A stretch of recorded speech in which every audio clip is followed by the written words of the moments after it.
ദൈവത്തിൻ്റെ പ്രവാചകനായ ഏലിയാവ് ഇസ്രായേൽ രാജാവായ ആഹാബിനോട് പറഞ്ഞു, ഒരു വലിയ മഴയുടെ മുഴക്കമുണ്ട്.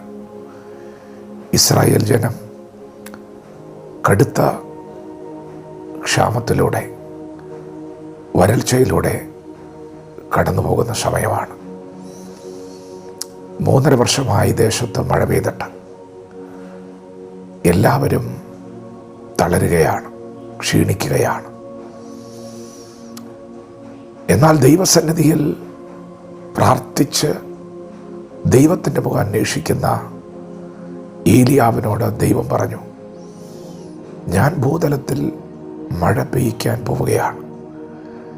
പ്രാർത്ഥനാ മുറിയിൽ ദൈവത്തിൻ്റെ ശബ്ദം കേട്ട പ്രവാചകൻ ഇസ്രായേൽ രാജാവായ ആഹാബിനോട് പറഞ്ഞു, ഒരു വലിയ മഴയുടെ മുഴക്കമുണ്ട് എന്ന് പറഞ്ഞ് കർമ്മേൽ പർവ്വതത്തിൽ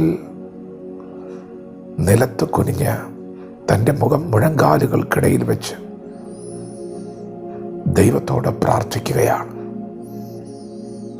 ബാല്യക്കാരനോട് പറഞ്ഞു, കടലിൻ്റെ നേരെ ചെന്ന് നോക്കുക, ഒരു മഴയുടെ മുഴക്കമുണ്ട്. ബാല്യക്കാരൻ ചെന്ന് നോക്കി പറഞ്ഞു, ഒന്നും കാണുന്നില്ല യജമാനനെ. ഏലിയാവ് പറഞ്ഞു, നീ വീണ്ടും ചെല്ലുക, ഒരു വലിയ മഴയുടെ മുഴക്കമുണ്ട്. പ്രിയപ്പെട്ടവരെ, ദൈവത്തിൻ്റെ സന്നിധിയിൽ നിന്നും ദൈവത്തിൻ്റെ അരുളപ്പാട് പ്രാപിച്ചവന് നിശ്ചയമുണ്ട്. അവൻ മുഴങ്കാലിൽ ഇരിക്കുന്നത് വലിയ പ്രതീക്ഷയോടെയാണ്. കഠിനമായ ക്ഷാമത്തിലൂടെ ഇസ്രായേൽ കടന്നു പോകുമ്പോൾ ദർശനമുള്ളവൻ, അരുളപ്പാടുള്ളവൻ നിശ്ചയത്തോടെ മുഴങ്കാലിലാണ്. അവനറിയാം, ഈ ക്ഷാമം മാറാൻ പോവുകയാണ്, ഈ ശൂന്യത മാറാൻ പോവുകയാണ്. ദൈവം പറഞ്ഞു, ഒരു വലിയ മഴയുടെ മുഴക്കമുണ്ട്. ബാല്യക്കാരൻ വീണ്ടും പോയി നോക്കി. ഏലിയാവ് അവനോട് പറഞ്ഞു, നീ വീണ്ടും വീണ്ടും നോക്കുക. അങ്ങനെ 7-ാം പ്രാവശ്യം അവൻ ചെന്ന് നോക്കിയപ്പോൾ കൈ പോലൊരു മേഘം പൊങ്ങി വരുന്നത് അവൻ കണ്ടു. പ്രിയപ്പെട്ടവരെ, ഇത് വിടുതലിൻ്റെ സമയമാണ്. ഇത് വാഗ്ദത്തത്തിൻ്റെ സമയമാണ്. ദൈവം നമ്മോട് കരുണ കാണിക്കുന്ന സമയമാണ്. നമ്മുടെ ജീവിതത്തിൻ്റെ ശൂന്യതകൾ മാറുന്ന സമയമാണ്. നാളുകളായിട്ടുള്ള നിങ്ങളുടെ പ്രാർത്ഥനയുടെ മറുപടി വെളിപ്പെടുന്ന സമയമാണ്. അതെ, ഇത് ദൈവത്തിൻ്റെ സമയമാണ്.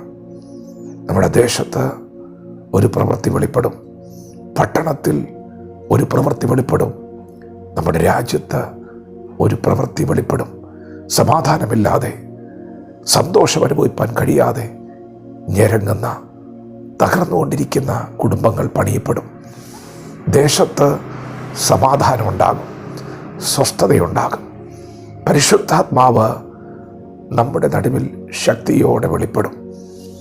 ശക്തിയുടെ ആത്മാവ്, സ്നേഹത്തിൻ്റെ ആത്മാവ്, സുബോധത്തിൻ്റെ ആത്മാവ് ഈ തലമുറയിൽ വ്യാപരിക്കാൻ പോവുകയാണ്.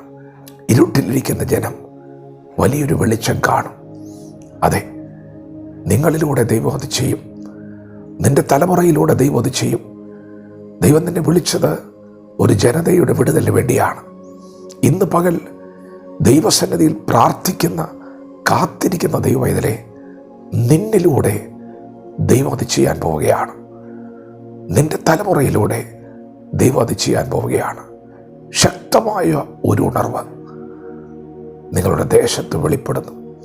ഏലിയാവ് ദൈവസന്നിധിയിൽ യാഗപീഠം പണിത് പ്രാർത്ഥിച്ചത്, യഹോവ സത്യ ദൈവമാണ്, ജീവനുള്ള ദൈവമാണ്, രക്ഷകനാണ്, സഹായകനാണ്, വിടുവിക്കുന്നവനാണ്, സ്നേഹമാണ്. അതെല്ലാവരും അറിയണം. പട്ടണം അറിയണം, സൃഷ്ടികർത്താവിനെ അറിയണം, രക്ഷിക്കുന്ന വീരനെ അറിയണം, സ്നേഹിക്കുന്ന ദൈവത്തെ അറിയണം, ആ ക്രൂശിലെ സ്നേഹം അറിയണം. അത് ഇന്ന് പകൽ നിങ്ങൾ പ്രാർത്ഥിക്കുന്നു. ദൈവം അത് ചെയ്യാൻ പോവുകയാണ്. ദൈവം നിങ്ങളിലൂടെ വൻ കാര്യങ്ങൾ ചെയ്യാൻ പോവുകയാണ്. പ്രാർത്ഥനയിൽ തുടരുക, നിങ്ങളുടെ പ്രാർത്ഥനയ്ക്ക് ശക്തിയുണ്ട്.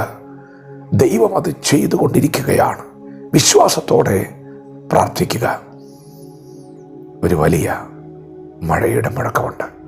പരിശുദ്ധാത്മാവ് ശക്തിയോടെ വെളിപ്പെടുന്നു. വചനത്തോട് പ്രതികരിക്കാം. ദൈവം നമ്മെ ഓരോരുത്തരും ഈ പകൽ അനുഗ്രഹിക്കുമാറാകട്ടെ. ആമേൻ.